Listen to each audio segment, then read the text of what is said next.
अस्सलाम वालेकुम। आज हम स्टडी करेंगे optical activity of lactic acid. कल हमने ऑप्टिकल एक्टिविटी का टॉपिक पढ़ा था और ये देखा था कि किस तरह से जो है वो सिमेट्रिकल ऑब्जेक्ट्स कौन से होते हैं और नॉन सिमेट्रिकल ऑब्जेक्ट्स कौन से होते हैं। अब जो है वो कुछ मॉलिक्यूल्स जो होते हैं वो भी सिमेट्रिकल होते हैं और नॉन सिमेट्रिकल होते हैं या एसिमेट्रिक होते हैं। तो वो किसी भी कंपाउंड या कोई भी जो मॉलिक्यूल है उसकी अगर हमने फाइंड करना हो कि वो सिमेट्रिकल है या एसिमेट्रिक है तो वो हम किस तरह से फाइंड करते हैं। वो बेस करता है कि उसके अंदर कायरल सेंटर मतलब कि कायरल, क्योंकि कार्बन कंटेनिंग कंपाउंड है तो कायरल कार्बन प्रेजेंट होगा तो वो कंपाउंड या जो वो मॉलिक्यूल होगा वो एसिमेट्रिक होगा। और या फिर उसको कह सकते हैं कि कायरल होगा, उसमें कायरलिटी होगी। ठीक है।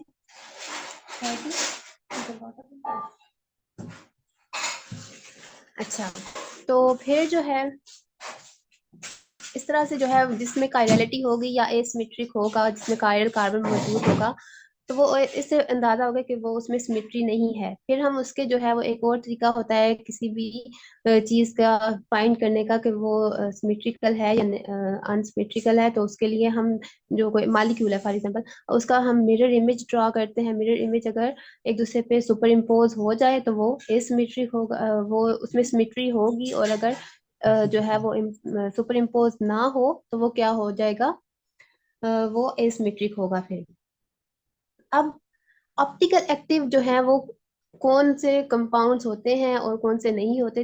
तो जिसमें कायरलिटी प्रेजेंट होती है, जो एसिमेट्रिक होते हैं, वो होते हैं ऑप्टिकल एक्टिव। कौन से कंपाउंड्स होते हैं जो प्लेन पोलराइज्ड लाइट को रोटेट कर देते हैं इधर क्लॉकवाइज और एंटी क्लॉकवाइज।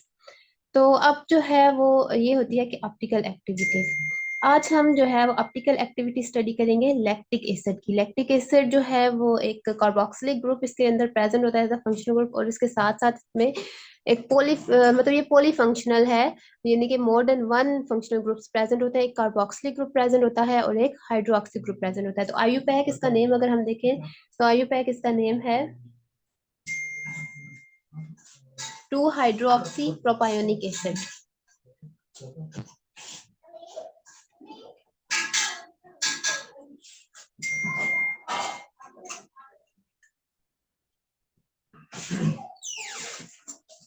अब प्रोपायोनिक एसिड है मीन के इसमें 3 कार्बन होंगे। ठीक है। और कार्बोक्सिलिक ग्रुप है तो एक जो है वो कार्बोक्सिलिक एसिड होगा, यानी कि कार्बोक्सिलिक ग्रुप का कार्बन होगा। अब सेकंड पोजीशन यानी कि 2 हाइड्रोक्सी या मीन के हाइड्रोक्सिल ग्रुप जो प्रेजेंट है वो सेकंड पोजीशन पे। फर्स्ट हम जो है प्रायोरिटी देते हैं जो उसके फंक्शनल ग्रुप होता है उसको, जो मेन फंक्शनल ग्रुप होता है उसको सेकंड पे। ये सेकंड कार्बन होगा तो इसका मतलब है यहाँ पर OH ग्रुप प्रेजेंट होगा और यहाँ पे फिर बाकी CH3। तो ये होगा इसका जो स्ट्रक्चरल फार्मूला है 2 हाइड्रोक्सी प्रोपायोनिक एसिड, या फिर जो कॉमनली जो है इसको लैक्टिक एसिड कहा जाता है। तो ये इसका होगा। अब ये देखते हैं कि इसके यहाँ पे इसकी वैलेंसी जो है यहाँ पे कितनी है, 1 2 3, हाँ यहाँ पे एक हाइड्रोजन भी आएगा। अब हमने देखना है कि ये ऑप्टिकल एक्टिव है या कोई भी कंपाउंड हो, हमने ये फाइंड करना हो कि वो ऑप्टिकल एक्टिव है या नहीं है। तो उसके लिए हमने ये सबसे पहले देखना है कि उसके अंदर कायरल कार्बन मौजूद है या नहीं है। तो कायरल कार्बन कौन सा कार्बन होता है, जो sp3 हाइब्रिडाइज होता है। ठीक है। सेकंड ये होता है कि उसके जो 4 वैलेंसी है, ये 4 वैलेंसी होती है ना कार्बन की, तो जो उसके 4 बॉन्ड्स बनाए हुए हैं वो डिफरेंट ग्रुप्स के साथ बने होने चाहिए, डिफरेंट एटम्स के साथ जो है वो बने हुए हों। अब हम देखते हैं कि इसमें ऐसा क्या कोई कार्बन मौजूद है कि जिसने जो है वो 4 जो बॉन्ड्स बनाए हुए हैं वो डिफरेंट ग्रुप्स के साथ। तो ये देखें यहाँ पे कार्बन ये वाला जो है इसके साथ 3 हाइड्रोजन है मीन के, ये कायरल कार्बन नहीं है। और ये वाला भी देखें तो ये जो C डबल बॉन्ड O है तो डबल बॉन्ड नहीं होना चाहिए। ठीक है। सिंगल बॉन्ड होना चाहिए। तो ये भी कार्बन जो है वो एक कायरल कार्बन नहीं है। तो ये भी बाकी रह गया ये। इसमें देखें तो ये एक कार्बन है। ठीक है। कार्बन के साथ एक हाइड्रोजन अटैच है, एक OH अटैच है, एक जो है ये कार्बन मतलब कार्बोक्सिलिक ग्रुप अटैच है और एक मिथाइल ग्रुप अटैच है। यानी कि इसके 4 जो वैलेंसी है या 4 बॉन्ड जो इस कार्बन के बने हुए हैं वो डिफरेंट ग्रुप्स के साथ बने हुए हैं। तो इसका मतलब है कि यही कायरल कार्बन है, यानी कि एक लैक्टिक एसिड के अंदर एक कायरल कार्बन मौजूद है या एसिमेट्रिक कार्बन जो है वो मौजूद है। ठीक है। तो अब इसका जो है वो अगर हम इसको 3 डायमेंशनल अरेंजमेंट देखेंगे, थ्री डायमेंशनल या स्पेस में जो है वो किस तरह से ये अरेंज हो सकता है। तो एक तो इसका ये है कि ये सिंगल मतलब एक ही प्लेन में होंगे, जैसे ये बोर्ड की प्लेन है इसी तरह से, मतलब ये इस तरह से बॉन्ड बना हुआ है।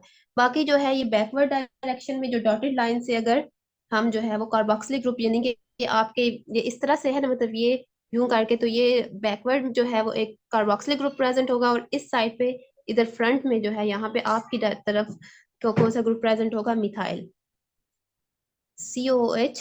और ये वेज में जो है यानी कि जो फ्रंट पे होगा वो होगा मिथाइल। तो इस तरह से देखें, ये टेट्राहेड्रल कार्बन जो है वो sp3 हाइब्रिडाइज है, तो ये टेट्राहेड्रल ज्योमेट्री जो है वो इस तरह से बन जाए। तो ये जो है लैक्टिक एसिड की एक तो फॉर्म ये है, ठीक है। अब जो सेकंड पॉसिबल इसकी अरेंजमेंट हो सकती है स्पेस के अंदर, वो इस तरह से हो सकती है कि ये कार्बन है, ये हाइड्रोजन हो, ये अपनी जगह पे ही रहे, और ये जो है क्या हो,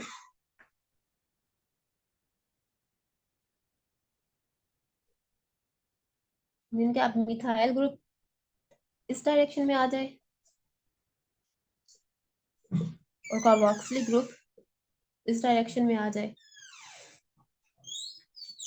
और OH यहाँ पे आ जाए। यानी कि पहले जो कार्बोक्सिलिक एसिड था वो राइट साइड पे था, अब जो है वो लेफ्ट साइड पे हो गया है।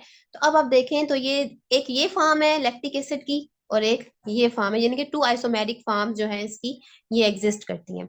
तो इन दोनों को अगर हम गौर से देखें तो ये दोनों क्या है, अब इसका अगर हम इसका मिरर इमेज ड्रा करें तो वो कैसा बनेगा, वो ऐसा ही बनेगा ना कि, मतलब ये वाला है, ठीक है, इसका अगर हम मिरर इमेज ड्रा करें तो वो ऐसा ऐसा बनेगा, और इसका अगर मिरर इमेज ड्रा करें तो वो ऐसा बनेगा। यानी कि ये दोनों एक दूसरे के क्या है, मिरर इमेजेस भी हैं। और अब अगर हम इसको उठा के इसके ऊपर बिल्कुल एज इट इज इसको उठा के इसके ऊपर सुपर इम्पोज करना चाहें, तो हाइड्रोजन के ऊपर हाइड्रोजन आएगी, लेकिन यहाँ पे क्लैश आ जाएगा, यहाँ पे OH ग्रुप है, यहाँ पे मिथाइल ग्रुप आ जाएगा। तो यानी कि ये मिरर इमेज भी हैं, लेकिन साथ साथ एक दूसरे पे नॉन सुपर इम्पोजेबल है। तो mirror images that are non superimposable on each other, तो उनको क्या कहा जाता है, उन स्टीरियोआइसोमेरिक फॉर्म को क्या कहा जाता है, एनेंशियोमर्स। ठीक है, नॉन सुपर इम्पोजेबल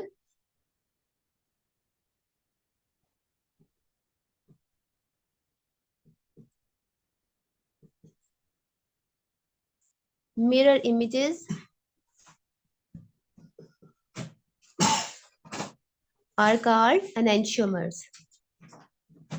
तो यानी कि ये जो पेयर है, पेयर ऑफ मॉलिक्यूल है, ये दोनों मॉलिक्यूल्स जो हैं वो एक दूसरे के मिरर इमेज हैं, यानी कि इनका स्ट्रक्चर इस तरह से है, जिस तरह से बिल्कुल हमारे हाथ हैं वो एक दूसरे के क्या है, मिरर इमेज है, और एक दूसरे पर नॉन सुपर इम्पोजेबल भी है, सुपर इम्पोज भी नहीं होते वो। ये दोनों क्या है, एक दूसरे के एनेंशियोमर्स हैं। इसी तरह से ये दोनों जो आइसोमेरिक फॉर्म्स हैं, ये दोनों जो इसकी फॉर्म्स है लैक्टिक एसिड की, एक जो है वो ये है, और एक ये, दोनों आइसोमेरिक फॉर्म जो है एक दूसरे की क्या है, मिरर इमेजेस हैं, और वो भी non superimposable mirror images. तो ये इन दोनों के लिए एक और वर्ड यूज होता है जिसको कहते हैं एनेंशियोमर्स।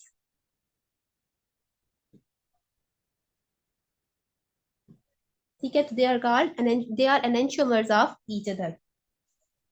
अब जो है इनका अगर देखें तो हम जो मालिक्यूलर फार्मूला है वो सेम है, स्ट्रक्चरल फार्मूला भी सेम है, ठीक है, दोनों का जो आईयूपैक नेम है वो भी सेम ही होगा, यही होगा, 2 हाइड्रोक्सी प्रोपायोनिक एसिड ही होगा, इसका स्ट्रक्चर भी बिल्कुल ऐसा ही होगा। लेकिन अब डिफरेंस कहाँ पे आया है कि स्पेशियल अरेंजमेंट, यानी कि स्पेस में जो ग्रुप्स की अरेंजमेंट है वो डिफरेंट है।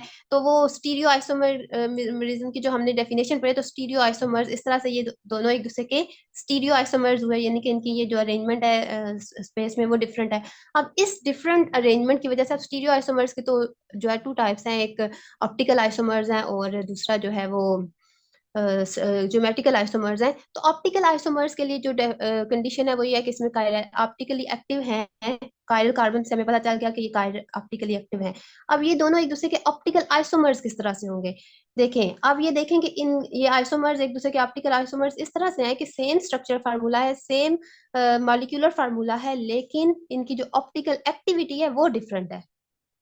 ठीक है, ऑप्टिकल एक्टिविटी किस तरह से डिफरेंट है कि ये वाला जो होगा अपना अपनी अरेंजमेंट की वजह से, स्पेस में अपने ग्रुप्स की अरेंजमेंट की वजह से, कोई इनमें से एक जो है वो जो प्लेन पोलराइज लाइट है उसको राइट साइड पे रोटेट करवाएगा, और एक जो है वो लेफ्ट साइड पे रोटेट करवाएगा। तो इस तरह से ये दोनों एक दूसरे के क्या हो गए, ऑप्टिकल आइसोमर्स। तो इससे हमें पता चला कि जो एनेंशियोमर्स होते हैं, जो non superimposable mirror images हैं, वो आपस में क्या होते हैं, ऑप्टिकल आइसोमर्स।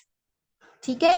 ऑप्टिकल आइसोमर्स की जो है वो आप डेफिनेशन इस तरह से कर सकते हैं कि stereoisomers having same molecular formula, same structure formula, but differ in optical activity, यानी कि interaction with the plane polarised light में वो डिफर करते हैं कि एक जो है वो क्लॉकवाइज रोटेट करवाता है, एक एंटी क्लॉकवाइज रोटेट करता है। अब कौन सा इनमें से एंटी क्लॉकवाइज रोटेट करवाएगा, कौन सा क्लॉकवाइज, ये जो है वो एक्सपेरिमेंटल जो है टेक्निक, इससे हम जो है वो एक्सपेरिमेंट से हम पता लगवा सकते हैं कि कौन सा जो है वो क्लॉकवाइज रोटेट करवाता है और कौन सा एंटी क्लॉकवाइज रोटेट। जो क्लॉकवाइज रोटेट करवाता है उसको हम कहते हैं पॉजिटिव, इसको हम पॉजिटिव साथ लगाएंगे और साथ में लिखेंगे लैक्टिक एसिड।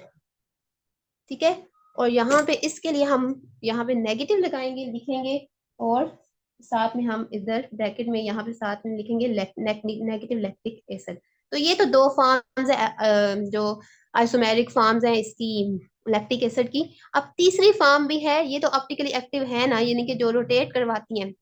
अब तीसरी फॉर्म जो है वो ये है कि जो इन दोनों का मिक्सचर होगी।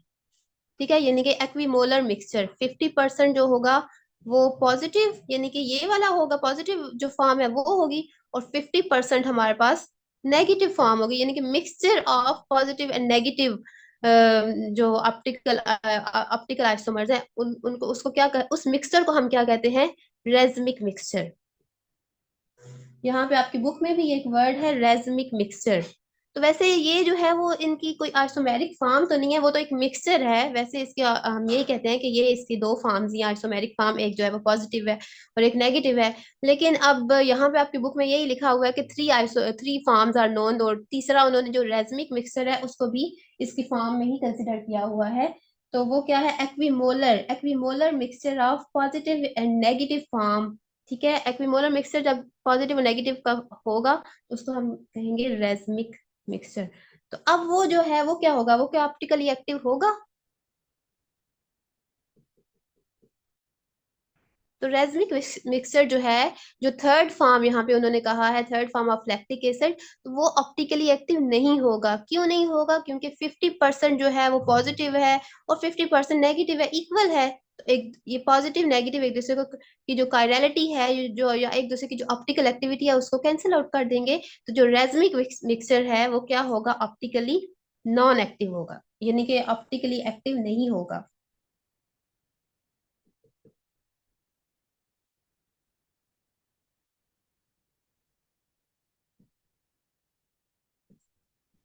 तो ये है इसकी लैक्टिक एसिड की थ्री फॉर्म्स। एक रेजमिक मिक्सचर, आप इसको अगर फॉर्म लगाएं तो पॉजिटिव माइनस लिख के यहाँ पे, ठीक है।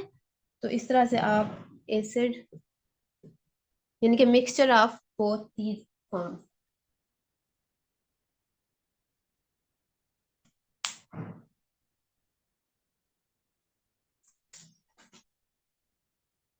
और ये जो है जो मिक्सचर है ये रोटेट नहीं करवाएगा।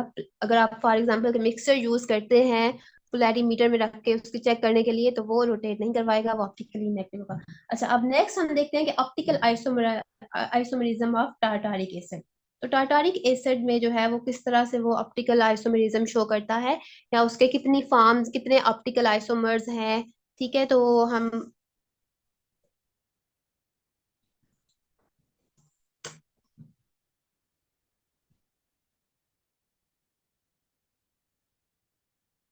तो फर्स्ट ऑफ ऑल हम इसका देखते हैं कि लैक्टी टारटारिक एसिड का आईयूपैक नेम क्या है।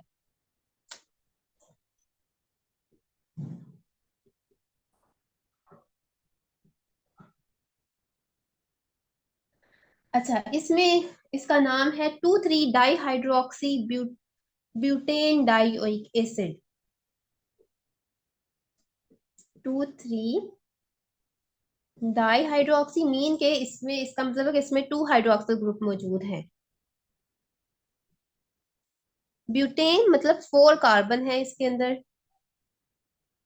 डाइओइक मतलब के इसमें 2 कार्बोक्सिलिक ग्रुप्स प्रेजेंट हैं, यानी कि 4 कार्बन है। अब ये 4 कार्बन यहाँ पे ये, ठीक है। अब डाइओइक एसिड है मीन के दो, तो इसमें जो है वो कार्बोक्सिलिक ग्रुप्स के कार्बन होंगे। ये मैंने उल्टा COOH लिख दिया है, लेकिन अभी मैं इसको इसी तरह से लिखती हूँ। अच्छा, अब ये क्या है कि 2 3 फर्स्ट पोजीशन तो आपने या इसको देनी है या इसको देनी है, ये दोनों सेम है, आप यहाँ से शुरू करें या वहां से शुरू करें, कोई फर्क नहीं पड़ता। तो फर्स्ट जो है, जो मेन पेरेंटल पेरेंट जो पेरेंट फंक्शनल ग्रुप होगा, उसको हमने फर्स्ट पोजीशन दे दी। अब सेकंड कार्बन ये होगा, थर्ड कार्बन ये होगा और फोर्थ कार्बन ये है। तो 2 3 है, यानी कि सेकंड वाले पे भी OH ग्रुप मौजूद है और थर्ड वाले पे भी OH मौजूद है। अब इनकी वैलेंसी अगर हम करें तो यहाँ पे एक हाइड्रोजन भी आ जाएगी और यहाँ पर भी एक हाइड्रोजन आ जाएगी। तो इस तरह से ये एक किसका स्ट्रक्चर बन गया है, टार्टारिक एसिड, यानी कि 2 3 di hydroxy butane dioic acid. तो अब हम जो है देखते हैं कि सबसे पहले तो ये देखना है कि ये ऑप्टिकली एक्टिव है कि नहीं है। अब इसमें देखना है कि क्या इसके अंदर कायरल कार्बन मौजूद है, और कायरल कार्बन अगर है तो वो कौन सा है।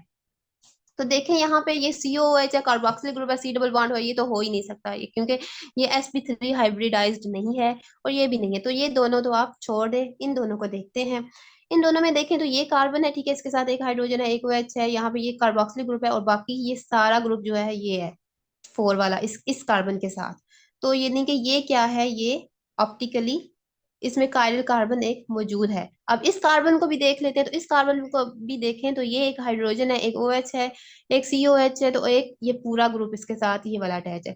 यानी कि 2 कायरल कार्बन इसमें मौजूद हैं, एक ये कायरल कार्बन और एक ये कायरल कार्बन। इसका मतलब है कि ऑप्टिकली एक्टिव होगा, क्योंकि कायरलिटी मौजूद है, इसके अंदर कायरल कार्बन प्रेजेंट है। तो अब हम इसका जरा देखते हैं कि आइसोमेर इसके ऑप्टिकल आइसोमेर या आइसोमेरिक फॉर्म्स कौन कौन सी एग्जिस्ट कर सकती हैं, यानी कि कितनी पॉसिबिलिटी है कि इसके ग्रुप्स जो हैं वो स्पेस के अंदर अरेंज हो सकते हैं, किस किस तरह से।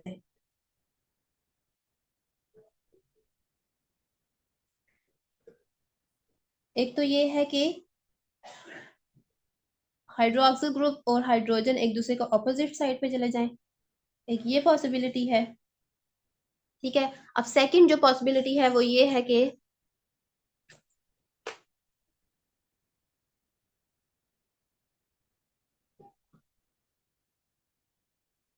ये OH इधर चला जाए, जो पहले जो है राइट पे था अब वो लेफ्ट पे चला जाए, तो ये हाइड्रोजन इधर चला जाए, और इसका ये हो कि ये हाइड्रोजन ये इधर चला जाए और ये OH इधर चला जाए, और ये COOH। तो ये 2 फॉर्म्स होगी। अब एक थर्ड फॉर्म भी इसमें पॉसिबिलिटी है अरेंजमेंट की। तो ये इस तरह से है कि ये हाइड्रोजन ये OH, यानी कि ये दोनों कार्बन के जो हाइड्रोक्सिल है वो एक साइड पे आ जाए और हाइड्रोजन एक साइड पे चला जाए। तो ये 3 आइसोमेरिक फॉर्म्स हैं, ठीक है, स्टीरियो आइसोमर्स जो हैं ये पॉसिबल हैं। अब इनमें देखते हैं कि ये जो आइसोमेरिक फॉर्म्स हैं, क्या ये आपस में मिरर इमेजेस भी हैं एक दूसरे का या नहीं है, यानी कि इन दोनों इनका आपस में कोई एनेंशियोमर्स का रिलेशनशिप है या नहीं है। तो हम देखते हैं कि ये देखें COH है, यहाँ पे ये कार्बन है, तो ये OH है, यहाँ पे OH है, और अब इसका अगर हम मिरर इमेज ड्रा करना चाहें तो वो मिरर इमेज कैसे बनेगा। मतलब OH ये देखें, यहाँ पे साइड पे मैं ड्रा करती हूँ,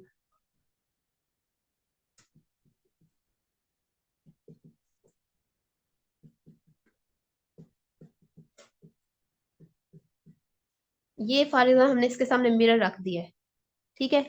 तो ये कैसा लगेगा मिरर में, हमें कैसा नजर आएगा, इसका OH इधर आ जाएगा और ये H इधर आ जाएगा, और ये H इधर आएगा, ये OH इधर आ जाएगा, ये COH। तो ये जो दो आइसोमेरिक फॉर्म्स हैं ये वाली, इस इन दोनों को भी देखें तो ये एक दूसरे का मिरर इमेज नहीं लग रही। तो यानी कि ये जो दोनों आइसोमेरिक फॉर्म्स हैं ये दोनों एक दूसरे का मिरर इमेज हैं, ठीक है। अब हम इसको उठा के मतलब इसके ऊपर सुपर इम्पोज करने की कोशिश करें, तो ये COH इसके ऊपर आ जाएगा, लेकिन कार्बन इसके ऊपर आएगा, और ये OH का क्लैश आ जाएगा, इसका हाइड्रोक्सिल इधर है, इसका हाइड्रोजन इधर है। तो ये दोनों मिरर इमेजेस एक दूसरे पर सुपर इम्पोज नहीं हो रहे, इनके दोनों आइसोमेरिक फॉर्म्स एक दूसरे पे सुपर इम्पोज नहीं हो सकती। तो ये क्या है, एक दूसरे के फिर क्या हुए, अनेंशियोमर्स। और स्टीरियो आइसोमर तो है due to the differ spatial arrangement. तो ये एक दूसरे के क्या है, enantiomers, because they are image and also non superimposable।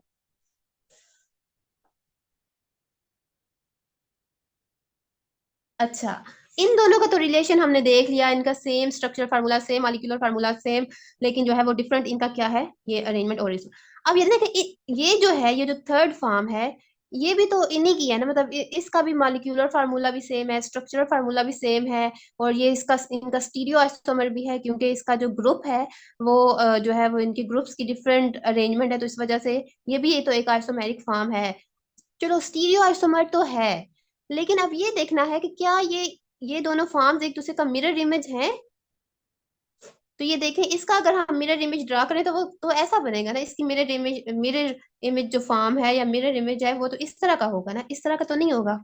यानी कि ये दोनों आपस में स्टीरियो आइसोमर्स तो हैं, ठीक है, ये दोनों फॉर्म्स जो हैं, लेकिन ये एक दूसरे का मिरर इमेज नहीं है। और अगर इनको सुपर इम्पोज करने की कोशिश करें तो सुपर इम्पोज भी नहीं हो सकती। तो नॉन सुपर इम्पोजेबल भी है, लेकिन नॉन मिरर इमेज भी है, मिरर इमेज भी एक दूसरे का नहीं है। तो फिर इन दोनों फॉर्म्स को क्या कहेंगे, अगर इन दोनों जो मिरर इमेजेस हैं और नॉन सुपर इम्पोजेबल है उनको हम एनेंटियोमर्स कह रहे हैं, तो ये भी तो उसी कंपाउंड के एक आइसोमेरिक फॉर्म है ना। तो उसको हम क्या करेंगे, तो वो उसकी फिर उसके लिए हम वर्ड यूज करें डायास्टीरियोमर्स। कल आपने डायास्टीरियोमर्स पढ़ा था ना, तो डायास्टीरियोमर्स की एग्जांपल ये वाली है। ये दोनों फॉर्म्स यानी कि जो ना तो सुपर इम्पोजेबल है एक दूसरे पे, ना ही उन वो एक दूसरे का मिरर इमेज है, आइसोमेरिक फॉर्म, या सिर्फ सिंपल उनका रिलेशन क्या है, उनका मॉलिक्यूलर फार्मूला सेम है, स्ट्रक्चर फार्मूला सेम है, ठीक है। लेकिन और दूसरा ये है कि वो स्टीरियो आइसोमर है एक दूसरे के, लेकिन वो मिरर इमेज नहीं है, सुपर इम्पोजेबल भी नहीं है। तो इस तरह से वो एक दूसरे के क्या होंगे, डायास्टीरियोमर्स। तो इन दोनों स्ट्रक्चरल फॉर्म का रिलेशन क्या होगा, डायास्टीरियोमर्स।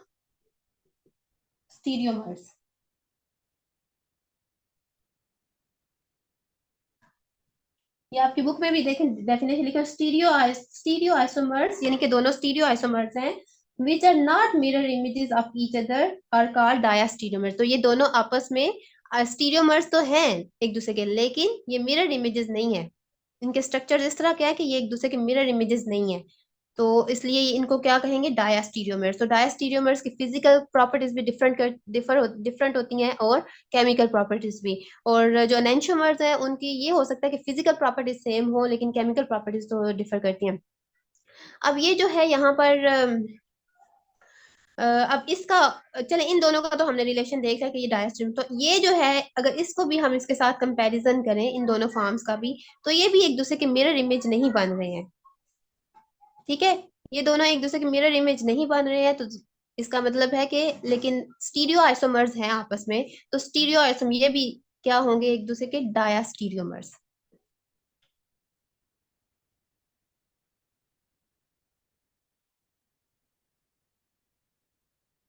ठीक है, अब हम देखें तो अब इनमें से ऑप्टिकली एक्टिव कौन कौन सी फॉर्म्स होंगी और कौन सी ऑप्टिकल एक्टिव नहीं होंगी, क्योंकि जब एक कायरल सेंटर मौजूद होता है तो फिर तो उसका कोई मसला नहीं होता, वो ऑप्टिकली एक्टिव होता ही है।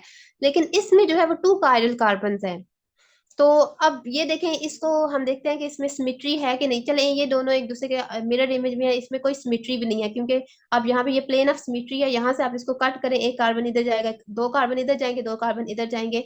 और लेकिन ये है कि यहाँ पे क्लैश आ जाएगा, ये जो इसको आप कट करेंगे, जो टू पार्ट्स हैं, ठीक है, टू पार्ट्स आइडेंटिकल नहीं होंगे, वो एक दूसरे पे सुपर इम्पोज नहीं हो सकेंगे। तो ये तो नहीं है। तो इसका भी यही होगा कि इसको भी आप दरमियान से प्लेन जो है वो कट करें, तो यानी कि इसमें इन दोनों में भी सिमिट्री नहीं है। आप इसको कट करेंगे, ये हाफ इधर जाएगा, हाफ इधर जाएगा, इन दोनों को आप एक दूसरे पे रखें तो ये सुपर इम्पोज नहीं हो सकते। कहाँ पे क्लैश आएगा, ओ एच और एच का, इसका ओ एच इधर है, इसका ओ एच इधर है। लेकिन अब ये जो थर्ड फॉर्म है, इसमें देखें, इसमें क्या प्लेन ऑफ सिमिट्री है या नहीं है। आप इसको भी यहाँ से जरा कट करें, तो इक्वल हाफ्स में कट होगा, और ये आधा जो है वो ये बन जाएगा,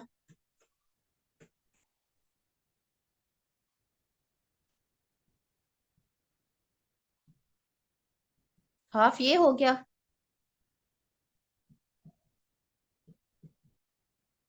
हाफ ये हो गया। अब ये देखें, इसको उठा के इसके ऊपर रखें तो ये जो है वो सुपर इम्पोज हो जाएगा।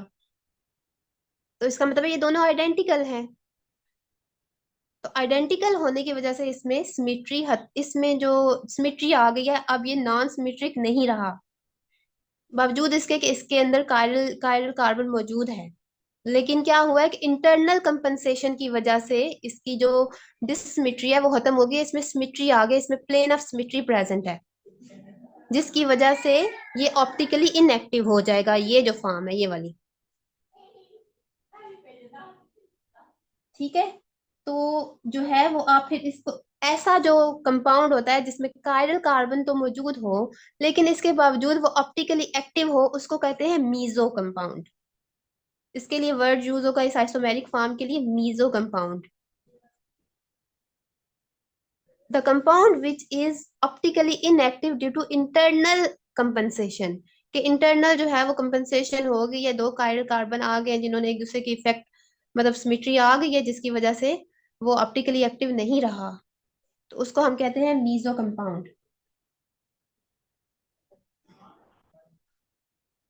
तो optically inactive form due to internally compensation, या जो एक्टिविटी है वो इस वजह से इंटरनली कंपनसेशन की वजह से खत्म हो गई, ये है, इसको ऐसे कंपाउंड को कहा, या ऐसी फॉर्म को कहा जाएगा मीजो कंपाउंड। ठीक है, ओके। अब जो है ये थोड़ा, अब टाटारिक एसिड के भी टोटल, अगर आप, ये तो थ्री फार्म्स है ना, ठीक है, और फोर्थ फार्म इसकी जो होगी वो होगी प्लस माइनस, जो racemic mixture, equimolar mixture of positive and negative, जो फार्म्स हैं उनका ऑप्टिकल आइसोमर्स का, तो वो होगी रेजमिक मिक्सचर। तो वो भी क्या होगा, ऑप्टिकली इनएक्टिव। तो हम ओवरऑल देखें तो इसमें दो ऑप्टिकली एक्टिव होंगी और दो फार्म्स जो है वो ऑप्टिकली इनएक्टिव होंगी।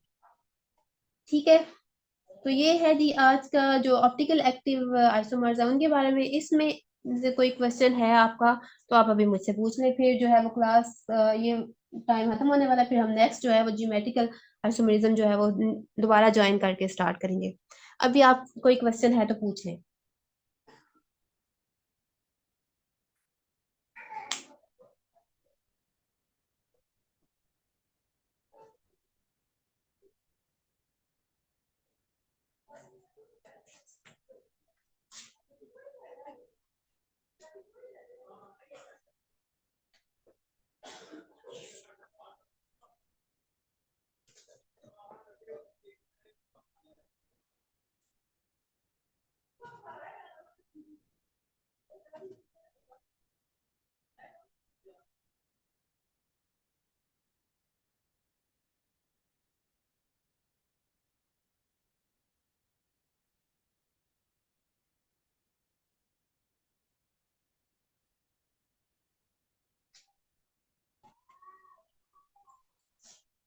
अच्छा, कोई क्वेश्चन नहीं है, चलें ठीक है, फिर जो है ना दोबारा से ज्वाइन करते हैं ताकि हम नेक्स्ट जो ज्योमेट्रिकल आइसोमरिज्म है वो स्टार्ट कर सकें।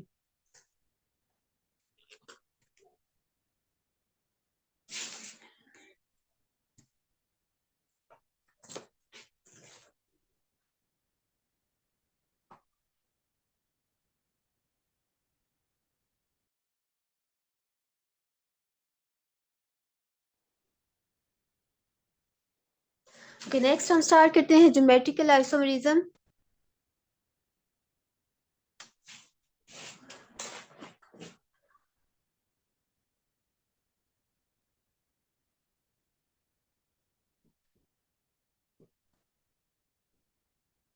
This is second type of stereo isomerism, और इसमें भी जो है वो molecular formula, structure formula same होता है, लेकिन जो स्पेस में अरेंजमेंट है वो ग्रुप्स की जो स्पेस या एटम्स हैं या ग्रुप ऑफ एटम्स हैं उनकी स्पेस में जो अरेंजमेंट है वो डिफरेंट होती है, कोई सी भी जो आइसोमेरिक फॉर्म्स होती हैं उनमें, किसी भी कंपाउंड की। लेकिन अब आपको मैं एक और बात बताती हूँ कि ज्योमेट्रिकल आइसोमेरिज्म में एक और ऑप्टिकल आइसोमेरिज्म जो है वो दोनों का ये है कि इनमें जो है ना रिस्ट्रिक्शन ऑफ रोटेशन होती है, यानी कि ये दोनों जो आइसोमेरिक फॉर्म्स हैं, जो अभी हमने ऑप्टिकल आइसोमेरिक फॉर्म्स जो हैं वो भी देखी हैं, तो वो एक दूसरे में इंटर कन्वर्ट नॉर्मल कंडीशंस में नहीं हो सकती। उनको इंटर कन्वर्ट करने के लिए आपको उनका स्ट्रक्चर या कोई चेंज करना पड़ेगा, कोई बॉन्ड ब्रेक करना पड़ेगा, यानी कि हीट एनर्जी प्रोवाइड करें या कोई भी हमें तरीका जो है वो हम करेंगे तो तब वो एक दूसरे में कन्वर्ट होंगी, वैसे नॉर्मल कंडीशन में वो इंटर कन्वर्ट नहीं होंगी। ठीक है, ये ज्योमेट्रिकल आइसोमर्स भी और जो दूसरे हैं ऑप्टिकल आइसोमर्स वो भी। तो अब इनकी अभी यहाँ भी आपके जो है वो मेन टाइप्स उन्होंने आपको यही जो ज्योमेट्रिकल आइसो नहीं, ये जो स्टीरियो स्टीरियो आइसोमर्स है उनकी मेन टाइप्स आपको यही बताई गई हैं कि एक ज्योमेट्रिकल आइसोमरिज्म है, एक ऑप्टिकल आइसोमरिज्म है। लेकिन असल में ये होता है कि ज्योमेट्रिकल आइसोमरिज्म जो है ये असल में ये इस तरह से होता है, स्टीरियो आइसोमर्स है, ठीक है। इनकी टू टाइप्स होती हैं, यानी कि क्लासिफिकेशन जो है, एक होते हैं configurational isomerism isomers,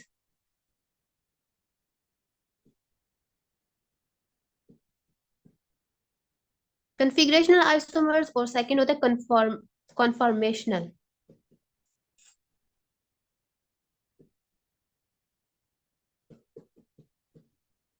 conformational isomers वो होते हैं जो एक दूसरे में इंटर कन्वर्ट हो जाते हैं बाय रोटेशन ऑफ ग्रुप्स, ठीक है। Around a carbon carbon single bond, उसमें कार्बन कार्बन सिंगल बॉन्ड होता है और वो जो ग्रुप्स होते हैं वो फ्रीली रोटेट करते हैं और एक दूसरे में इंटर कन्वर्ट हो जाते हैं नॉर्मल कंडीशंस में, उनको कहा जाता है कन्फॉर्मेशनल आइसोमर्स, ठीक है।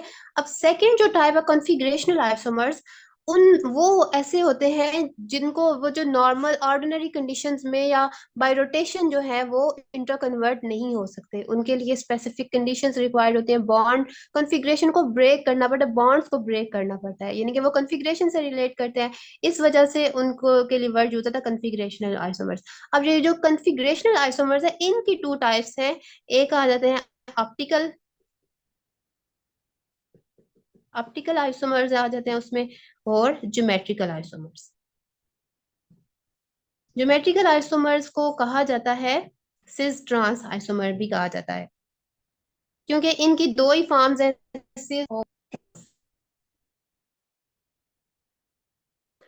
अब ये ज्योमेट्रिकल आइसोमर्स आप ऑप्टिकल आइसोमर्स हम पढ़ रहे हैं कि बेसिकली आप कॉन्फ़िगरेशनल आइसोमर्स जो है उनकी दो टाइप्स पढ़े थे, जो ऐसे आइसोमेरिक फॉर्म्स जो एक दूसरे में इंटर कन्वर्ट नहीं हो सकती एट ऑर्डिनरी कंडीशंस।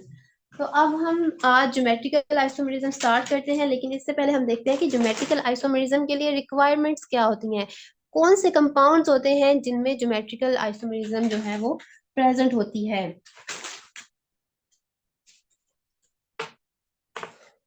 क्या सारे ऑर्गेनिक कंपाउंड्स में प्रेजेंट होती है या फिर स्पेसिफिक क्या है, क्या रिक्वायरमेंट क्या है ज्योमेट्रिकल आइसोमेरिज्म के लिए, यानी कि कंडीशंस क्या है।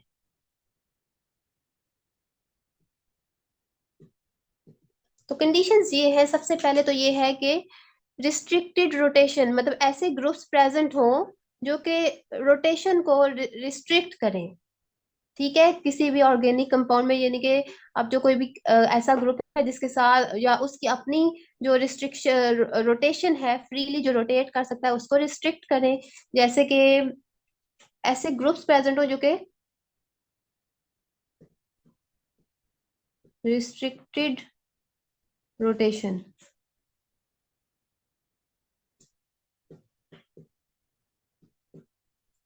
रिस्ट्रिक्टेड रोटेशन वाले ग्रुप जो नहीं कि जो इजीली रोटेट नहीं कर सकते, अब उनमें आ जाते हैं एक तो का डबल बॉन्ड, क्योंकि डबल बॉन्ड जो है वो पाई बॉन्ड के प्रेजेंट होने की वजह से वो फ्रीली रोटेट नहीं कर सकता, तो ऐसे एटम्स जिनके दरम्यान डबल बॉन्ड प्रेजेंट होगा उन, यानी कि जैसे अब कार्बन कार्बन डबल बॉन्ड है ना, तो ये कार्बन का ये जो कार्बन एटम्स हैं ये फ्रीली रोटेट कर सकते हैं, और ना ही इनके साथ जो ग्रुप्स अटैच होंगे वो फ्रीली रोटेट कर सकेंगे, ठीक है। तो एक तो जो रिस्ट्रिक्टेड ग्रुप है, यानी कि रिस्ट्रिक्टेड रोटेशन वाला ग्रुप है, वो है डबल बॉन्ड, ठीक है, किसी भी कंपाउंड में डबल बॉन्ड जिसमें प्रेजेंट होगा तो वो रिस्ट्रिक्ट मतलब रोटेट नहीं कर सकेगा। और सेकंड जो है, सेकंड है रिंग, प्रेजेंस ऑफ रिंग, यानी कि जैसे साइक्लिक हाइड्रोकार्बन्स है, तो उसमें भी जो कार्बन कार्बन सिंगल बॉन्ड है वो रोटेट नहीं कर सकते, जी कार्बन ये कार्बन है ये रोटेट, या इनके साथ जो ग्रुप्स हैं वो रोटेट नहीं कर सकते, तो ये फर्स्ट कंडीशन है, ठीक है। तो जिसके अंदर मौजूद होगी तो वो ज्योमेट्रिकल आइसोमेरिज्म जो है वो एग्जिबिट कर सकेगा, उसमें ज्योमेट्रिकल आइसोमेरिज्म या सिस ट्रांस आइसोमेरिक फॉर्म के पाने के होने के चांसेस हैं।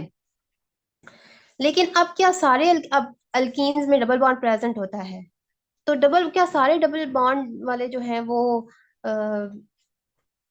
ज्योमेट्रिकल आइसोमेरिज्म जो है वो शो करेंगे, तो उसके लिए फिर हम देखते हैं कि सेकंड कंडीशन क्या हो। सेकंड कंडीशन ये है कि ये जो डबली बॉन्डेड है कार्बन, उसके साथ जो दो ग्रुप्स अटैच होंगे, क्योंकि कार्बन जो है वो फोर बॉन्ड्स बनाता है, तो फिर दो ही ग्रुप उसके साथ, दो डबल बॉन्ड यहाँ पे बनने हुए तो दो ही ग्रुप्स उसके साथ फर्दर जो है वो अटैच हो सकते हैं ना। तो वो ये जो दो ग्रुप्स हैं ये मस्ट बी डिफरेंट। ठीक है, ये दोनों जो है, दोनों ग्रुप्स जो है ये डिफरेंट होने चाहिए।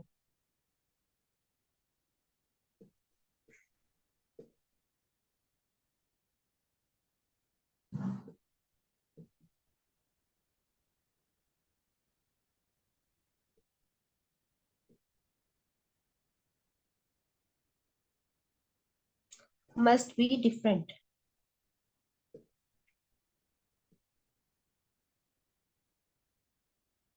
ठीक है, ये डिफरेंट होने चाहिए।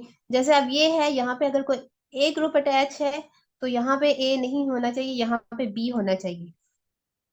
अब ये सेम, अब ये दूसरा कार्बन है, ठीक है, इसके साथ भी यही कंडीशन है कि यहाँ पर ए हो और यहाँ पे बी हो, लेकिन ये इन दोनों का अगर कंपैरिजन करें तो वो सेम हो सकते हैं, उसका कोई मसला है, वो सेम भी हो सकते हैं, वो डिफरेंट भी हो सकते हैं।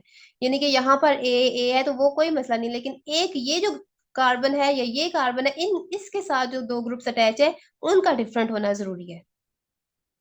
तो अगर ये दोनों सेम होंगे, जैसे कि ये है, ठीक है, फॉर एग्जांपल यहाँ पे भी ए ग्रुप है, यहाँ पे भी ए ग्रुप है, ठीक है, ये दोनों सेम है, तो इनमें जो है ज्योमेट्रिकल आइसोमेरिज्म नहीं होगी। ये ज्योमेट्रिकल आइसोमेरिज्म शो नहीं करवाएंगे, इनकी सिस या ट्रांसफॉर्म नहीं होगी। जैसे कि आपकी बुक में भी है, एक एग्जांपल गिवन है यहाँ पे एट द एंड, आपकी जो बुक में कंडीशन जो है वो सबसे एंड में लिखी हुई है। तो ये देखें, इसके साथ हाइड्रोजन है, दोनों ही हाइड्रोजन है।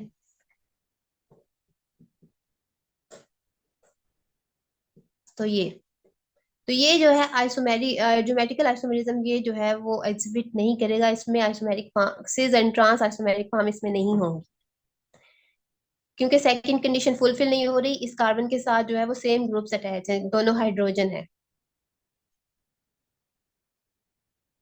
ठीक है, तो ये तो थी कंडीशंस। और एक और बात याद रखें कि जो अल्काइंस होते हैं उनमें भी ज्योमेट्रिकल आइसोमेरिज्म नहीं होती। क्यों? क्योंकि उसमें सेकंड कंडीशन फुलफिल नहीं हो रही होती। जब ट्रिपल बॉन्ड होगा, ठीक है, तो यहाँ पर तो फिर एक ही ग्रुप, एक ही उसका बन सकता है, कोई एक ग्रुप अटैच हो सकता है यहाँ पे। तो ये दो ग्रुप्स होने चाहिए जो कि डिफरेंट हो।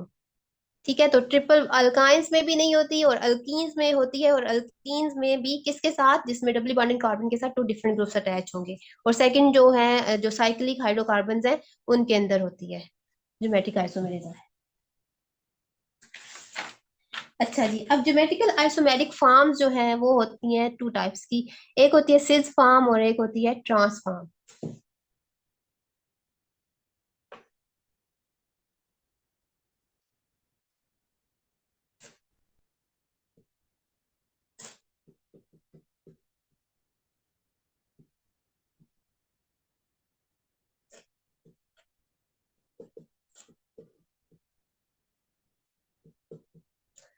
अच्छा जी, अब ट्रांस फॉर्म कब होगी और सिस फॉर्म कब होगी? जब ये डबली बॉन्डेड कार्बन है, ठीक है, इसके साथ जो ग्रुप्स अटैच हैं, जब सेम ग्रुप जो होगा वो फ्रॉम वन साइड, मतलब सिमिलर ग्रुप जो होगा from same side of the double bond, ये डबल बॉन्ड है, ठीक है, उसकी ये सेम साइड पे अगर सिमिलर ग्रुप होगा तो इस आइसोमेरिक फॉर्म को कहेंगे सिस फॉर्म। ठीक है, same group is present on the similar side, on the same side of the double bond. और अगर जो है इसी डबल बॉन्ड के गिर्द जो सिमिलर ग्रुप्स हैं, ठीक है, या सिमिलर एटम्स हैं या ग्रुप ऑफ एटम्स हैं, वो ऑपोजिट टू ईच अदर हों, जैसे मिथाइल इधर है, मिथाइल इधर है, इस तरह से क्रॉस है, ऑपोजिट है एक दूसरे के, तो इस फॉर्म को कहेंगे ट्रांस फॉर्म।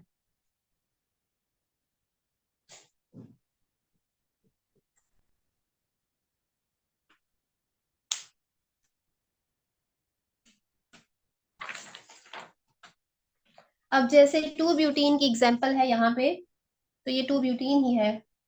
हम्म, तो यहाँ पे ये देखें कि इसकी सिस फॉर्म कैसे है और ट्रांस फॉर्म कैसे है, और ये दोनों एक दूसरे की क्या है? ज्योमेट्रिकल आइसोमर्स है। अब ये जो है यहाँ पे ये लिखा हुआ है कि ज्योमेट्रिकल आइसोमेरिज्म जो अल्कीन्स में है उसमें क्यों जो है ये रिस्ट्रिक्शन क्यों होती है, तो रिस्ट्रिक्शन होती है due to presence of pi bond. Pi bond में देखें पैरेलल ओवरलैपिंग होती है, ठीक है। यूं इस तरह से पाई बॉन्ड किस तरह से बनता है, पाई बॉन्ड ऐसे बनता है ना, ये यहाँ पे जो पी ऑर्बिटल होते हैं, ठीक है, उनकी इस तरह से पैरेलल ओवरलैपिंग होती है जिससे ये बनता है। और ये सारे कार्बन और इसके साथ जो ग्रुप्स होते हैं ये सारे सिंगल को प्लेनर होते हैं, एक ही प्लेन में होते हैं।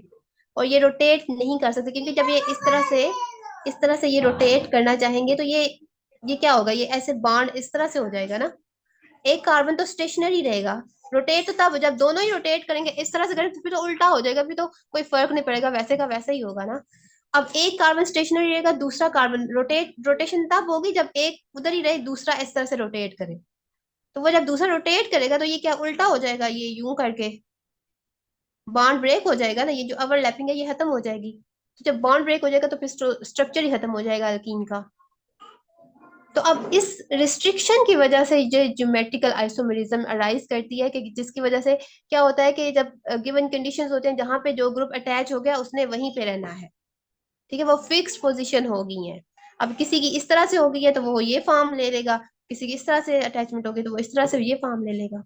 अगर मिथाइल ग्रुप इस तरफ से अटैच हो गया है तो वो सिस फॉर्म बन गया, अगर इसका मिथाइल ग्रुप इधर से अटैच हो गया, इसका इधर से अटैच हो गया तो ट्रांस फॉर्म बन गई है, ठीक है।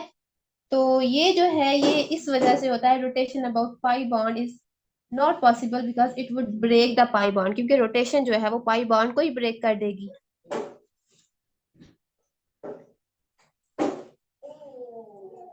बिल्कुल इसी तरह से जैसे आपकी बुक में दो एग्जांपल गिवन है कि जैसे दो बोर्ड्स हैं, ठीक है, ठीक है ना, ये दो बोर्ड है, इनको आपने जो है ना नेल के साथ, जो कीले होती हैं उनके साथ आपने इसको ज्वाइन कर दिया, ठीक है।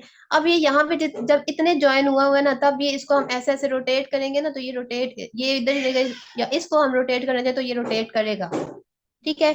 अब जब सेकंड जो नेल है वो भी हम लगा देंगे तो फिर तो ये इसको इस तरह से रोटेट नहीं किया जा सकता। तो बिल्कुल यही है, जब पाई बॉन्ड में बन जाता है तो फिर रोटेट नहीं किया जाता, ये तभी रोटेट होगा जब ये खत्म किया जाएगा, एक कोई नेल निकाल दी जाएगी।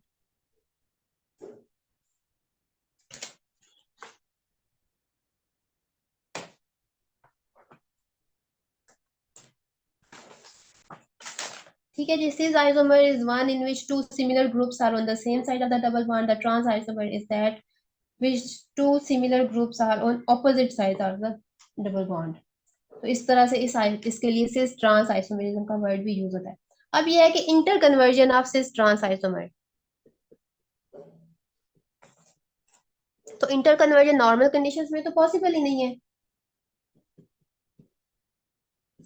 फिर क्या होगा, या तो हम इसको जो है वो एनर्जी प्रोवाइड करेंगे ताकि पाई बॉन्ड ब्रेक करे, ठीक है, पाई बॉन्ड ब्रेक करेगा, फिर रीफॉर्मेशन ऑफ पाई बॉन्ड होगी, दोबारा से पाई बॉन्ड बनेगा, तो फिर हमारे पास जो है ये पॉसिबिलिटी है कि हमारे पास mixture of cis and trans isomer आ जाए।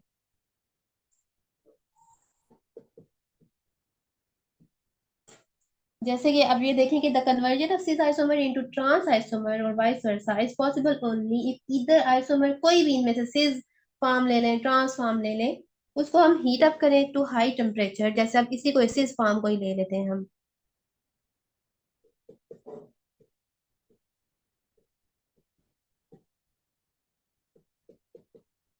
ठीक है, इसको हम हीट अप करें, ठीक है, या फिर हम जो है वो लाइट एनर्जी इसको प्रोवाइड करें, कोई भी एनर्जी के ब्रेक करें बॉन्ड, ठीक है। The heat supplies the energy about 62 kilo joule per mole, इसको ब्रेक करने के लिए चाहिए होगी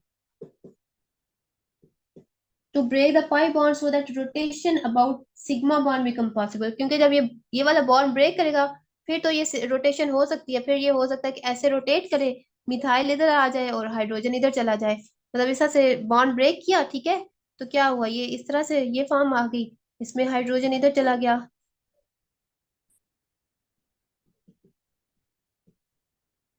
ठीक है, एक कार्बन ही रोटेट करेगा ना, और सेकंड जो है वो दोबारा से फिर ये रिफॉर्म होगा, जो पाई बॉन्ड है वो, और फिर कुछ मॉलिक्यूल्स की में रोटेशन होगी, और कुछ जो है वो डबल रोटेशन की वजह से उसमें ये इस तरह से, ये mixture of trans and cis form इस तरह से बनेगा कि पाई बॉन्ड ब्रेक किया, रोटेशन हुई, ठीक है, जो इधर वाले ग्रुप से वो उधर चले गए, और अपॉन जब उसको हम कूल करेंगे तो reformation of the pi bond can take place in two ways, giving दो तरह से जो है वो रीफॉर्मेशन हो सकती है पाई बॉन्ड की, मतलब रोटेशन के बाद फिर दोबारा कि उसमें जो है वो एक दफा एक ट्रांसफॉर्म बन जाए और सिस फॉर्म बन जाए। अब हमारे पास mixture of trans and cis form आ जाएगा। उनको फिर हम सेपरेट करेंगे, सेपरेशन के लिए जो है वो डिफरेंट मेथड होते हैं, क्योंकि दोनों की प्रॉपर्टीज डिफरेंट होती हैं। इस वजह से हम जो है वो उनको डिस्टिलेशन, फ्रैक्शनल डिस्टिलेशन से भी सेपरेट कर सकते हैं, गैस क्रोमेटोग्राफिक मेथड है उससे भी जो है वो इन आइसोमर्स को सेपरेट किया जा सकता है। Next is stability isomers.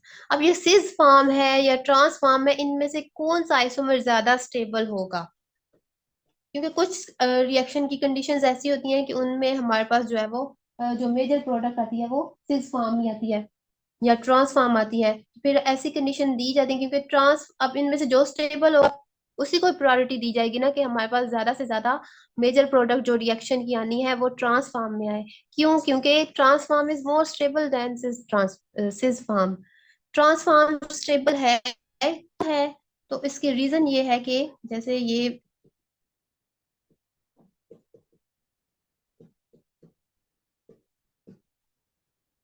क्योंकि यहाँ पे जो सिमिलर ग्रुप्स प्रेजेंट होते हैं ना, उनमें एक वॉन्डर वाल रिपल्सिव रिपल्जन पाई जाती है, वॉन्डर वाल रिपल्जन होती है, बिल्कुल उसी तरह से जिस तरह से इंटरमॉलिक्यूलर फोर्सेस जो है वो प्रेजेंट होती हैं। ठीक है, तो इनका आपस में क्या, ये जो सब्स्टिट्यूएंट्स होते हैं, ये जो करीब करीब होते हैं, इनका आपस में ये होता है कि इनके आपस में स्टेरिक हिंड्रेंस होती है कि इनके जो नॉन बॉन्ड, ये नॉन बॉन्डेड है ना, नॉन बॉन्डेड जैसे इलेक्ट्रॉन्स होते हैं नॉन बॉन्डेड, उनके दरमियान रिपल्जन होती है। तो इसी तरह से ये जो ग्रुप्स होते हैं इनमें भी नॉन बॉन्डेड रिपल्जन जो है वो होती है। इस रिपल्जन की वजह से ये क्या करते हैं, एक दूसरे को डिस्टेबलाइज करते हैं। जितनी ज्यादा रिपल्जन होगी उतना ही वो मॉलिक्यूल या वो कंपाउंड जो होगा वो लेस स्टेबल होता जाएगा। तो अब जो है ये जितना बल्की ग्रुप होगा, यानी कि बल्की ग्रुप मतलब हाइड्रोजन सबसे छोटा है, ठीक है। अब अगर जो है ये मिथाइल है, मिथाइल से इथाइल होगा तो उसकी और भी ज्यादा रिपल्जन होगी आपस में, अगर वो करीब करीब होंगे। या फिर उससे भी बल्कि ग्रुप साथ चल सकते हैं, आइसोब्यूटाइल, प्रोपाइल, कोई इथाइल। तो उन जैसे जैसे जो है वो बल्कि ग्रुप जो है, ग्रुप का साइज बड़ा होता जाएगा, उतनी ही उनके आपस में जो रिपल्सिव इंटरेक्शन है, नॉन बॉन्डेड रिपल्सिव इंटरेक्शन, वो इंक्रीज करती जाएगी। और जितने वो करीब होंगे उतनी ही रिपल्जन होगी, और वो एक दूसरे से दूर होने की कोशिश करेंगे, और इसी में जो कंपाउंड है वो डिस्टेबलाइज हो सकता है कि वो जो है वो खुद को स्टेबल करने के लिए, खुद को करने के लिए बॉन्ड ब्रेक हो जाए, या वो ग्रुप ही सेपरेट हो जाए। तो इस वजह से ट्रांस में क्या होता है कि ये देखें यहाँ पर जो सिमिलर ग्रुप्स है, सिमिलर ग्रुप में ज्यादा रिपल्सिव इंटरेक्शन होती है, क्योंकि बल्कि बल्कि एक दूसरे के सामने आ जाए तो ज्यादा रिपल्जन होगी ना, यहाँ पे भी रिपल्जन ज्यादा होगी। तो यहाँ पे ट्रांस के केस में ये एक दूसरे से दूर होते हैं, ठीक है। तो इनमें होगी लेकिन इतनी नहीं होगी जितने के सिमिलर ग्रुप्स में होती है। तो ये एक दूसरे से दूर होने की वजह से रिपल्सिव इंटरेक्शन इनमें लेस होगी।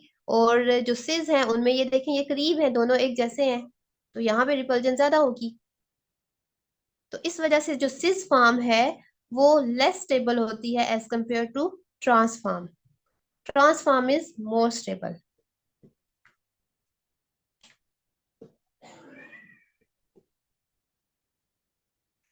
ये स्टेरिक रिपल्जन होती है, steric repulsion of the group makes the सिक्स isomer less stable than the trans isomer in which the bulky groups are far, यानी कि एक दूसरे से वो दूर है bulky groups. The geometrical isomers have different physical chemical properties. They can be separated by conventional physical techniques like fractional distillation. Fractional distillation आपको पता है कि on the basis of different boiling point, जो boiling point differ करते हैं, तो जो पहले boil करता है तो उसको फिर उस फ्रैक्शन को हम जो है वो पहले सेपरेट कर लेते हैं, तो बाकी जो रह जाता है इस तरह से दो अगर मिक्सचर हो तो वो सेपरेट हो जाता है। और गैस क्रोमेटोग्राफी के लिए तो फिर वो डिफरेंट टेक्निक होती है। कोई भी मिक्सचर हो तो वो आपने पढ़ा ही होगा। अच्छा, अब ये जो है ये थी स्टेबिलिटी ऑफ आइसोमर्स। अब नेक्स्ट जो है वो ऑल कंडीशंस यही है, कंडीशंस फॉर ज्योमेट्रिकल आइसोमर जो मैं आपको पहले ही बता चुकी हूँ कि all alkenes do not show geometrical isomerism, geometrical isomerism is possible only when each as a double bond carbon atom is attached to the two different atoms or groups, ये वो पहले डिस्कस कर चुके हैं। तो बाकी इंशाल्लाह एग्जांपल्स हैं तो वो हम जो है वो कल देख लेंगे। बाकी आप देखिएगा, आपको इसमें से कोई कंफ्यूजन हुई तो आप मुझसे पूछ लीजिएगा, वरना हम कल करेंगे। बल्कि ज्योमेट्रिकल आइसोमरिज्म इन साइक्लिक कंपाउंड्स भी हमने जो है वो पढ़नी है। तो बाकी आप इनकी एग्जांपल्स देख लें, जैसे 3 हेक्सीन है या ब्यूटेन डाइओइक एसिड है। ठीक है, तो आई थिंक अभी आपका कोई क्वेश्चन है या कोई कंफ्यूजन है तो आप मुझसे भी पूछ सकते हैं।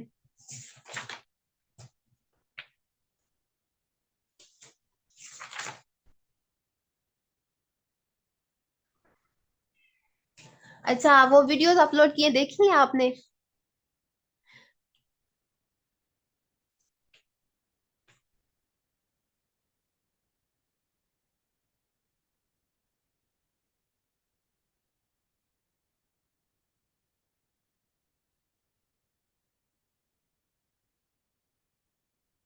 चलिए ठीक है, अगर आपका कोई क्वेश्चन नहीं है तो अल्लाह हाफिज।